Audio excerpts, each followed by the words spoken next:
कौशाम्बी की खास खबर। कौशाम्बी दौरे पर पहुंचे डिप्टी सीएम केशव प्रसाद मौर्य ने किसान आंदोलन को बताया चुनाव आंदोलन। कहा, ये किसान पंचायत नहीं चुनाव पंचायत है। एक दिवसीय भ्रमण पर सूबे के डिप्टी सीएम केशव प्रसाद मौर्य अपने जनपद कौशाम्बी में मां शीतला अतिथिगृह सन्यारा पहुंचे, जहां पर वो अपने पदाधिकारियों समेत जिले के पुलिस प्रशासन से लेकर विकास से संबंधित आलाधिकारियों के साथ बैठक कर उन्होंने कहा कि भाजपा सरकार की प्राथमिकता है कि जो गरीबी कल्याण के मुद्दे हैं, किसान कल्याण के मुद्दे हैं और विकास के मुद्दे हैं, उसमें कोई कमी न रह जाए, उसको प्राथमिकता के आधार पर पूरा किया जाए। इस संबंध में अधिकारियों को निर्देश भी दिया गया है।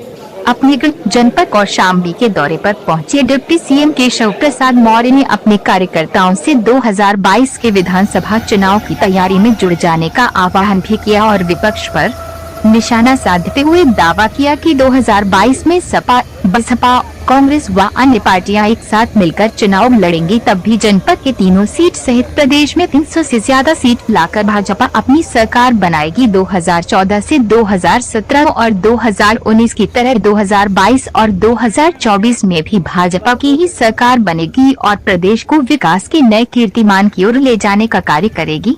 बता दें कि सूबे के डिप्टी सीएम केशव प्रसाद मौर्य ने ये भी कहा है कि सरकार के माध्यम से गरीब और किसानों का शोषण नहीं होने पाएगा, बल्कि सेवा करेंगे किसानों के हित में। केंद्र की मोदी एवं प्रदेश की योगी सरकार ने हमेशा काम किया है और शाहीन बाग की तरह तमाम मुद्दे भी देखने को मिलेंगे। किसानों के आंदोलन पर डिप्टी सीएम ने कहा कि ये किसानों का आंदोलन नहीं है, बल्कि ये 2022 के आगामी विधानसभा चुनाव का आंदोलन है। किसान का आंदोलन तो सभी मुख्य विपक्षी दल की साजिश है। यूपी स्टेट से मीडिया प्रभारी पवन मिश्रा की रिपोर्ट। और कार्यकर्ताओं के साथ बैठक हुई, जिले के सभी प्रशासन के, पुलिस के, विकास से जुड़े हुए अधिकारियों के साथ बैठक हुई। सरकार की प्राथमिकता है कि जो गरीब कल्याण के मुद्दे हैं, जो किसान कल्याण के मुद्दे हैं, जो विकास के मुद्दे हैं, उसमें कोई कहीं पर भी कमी न रह जाए, उसको प्राथमिकता के आधार पूरा किया जाए। इसके संबंध में अभी अधिकारियों को निर्देश भी दिया गया और कार्यकर्ताओं से 2022 की तैयारी में जुट जाने का आह्वान किया गया। कार्यकर्ताओं में बहुत उत्साह है और उस उत्साह को हम लोग संजोने का काम करेंगे और 2022 कौशाम्बी की 3 सीट सहित उत्तर प्रदेश में एक बार फिर से 300 से ज़्यादा सीटें जीतेंगे और प्रदेश को विकास के एक नए कीर्तिमान की ओर ले जाएंगे।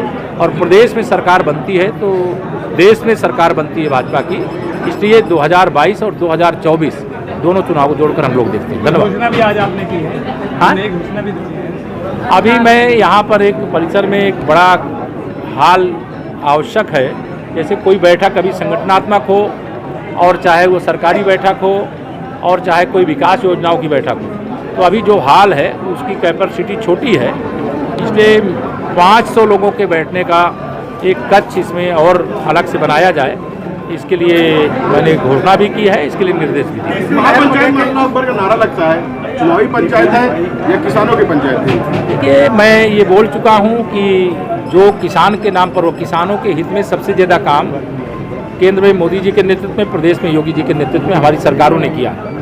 जिन्होंने कुछ नहीं किया वो किसान के नाम पे मगरमच्छी आंसू बहाने की कोशिश कर रहे हैं। और चुनाव 22 का जैसे जैसे निकट आएगा, शाहीन बाग की तरह इस प्रकार के बहुत सारे आंदोलन देखने को मिलेंगे। किसान आंदोलन नहीं, इसे चुनाव आंदोलन कहिए, किसान पंचायत की जगह इसे चुनाव पंचायत कहिए। इसके पीछे सपा, बसपा, कांग्रेस जैसे सभी राजनीतिक दल लगे हुए हैं जिनको भाजपा पसंद नहीं है। इसलिए उनसे हम कहना चाहते हैं, यह नाटक करने की जगह 2022 में चुनाव है, सारे विरोधी एक साथ मिलकर के हमें भाजपा के खिलाफ लड़े। हमारे विचारधारा अच्छी होगी, हमारे काम अच्छे होंगे तो जनता आशीर्वाद हमें दी है, आगे देगी। और ये किसानों के कंधे पे कभी बंदूक रख करके, कभी शाहीन बाग के नाम पर ये जो कर रहे हैं वो करना बंद करें। धन्यवाद।